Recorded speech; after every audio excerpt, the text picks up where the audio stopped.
আমরা এমন একটা কোম্পানিতে কাজ করি, এই কোম্পানিতে সব কাজ করা লাগে। ওই যে এখন আমার ওয়্যার লাগাছে, এই ক্যাবিনেট আমার জন্য অপেক্ষা করছে, ক্যাবিনেট লাগাতে হবে।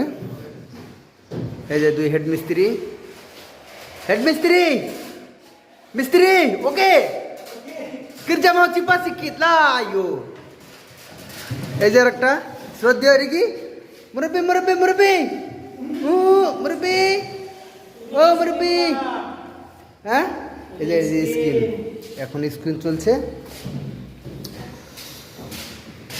তারপরে যে টয়লেটের ভিতরে কাজ, বেসিং শাওয়ার, তারপরে বাথটাব, এগুলো সব আমাদের হাতের কাজ। ইনশাল্লাহ আর কিছুদিনের মধ্যে কাজগুলো ডেলিভারি দিয়ে দেবো। বাকি থাকবে শুধুমাত্র এই যে এখন আমরা লাইট লাগাইছি, এর ভিতরে লাইট লাগাবো।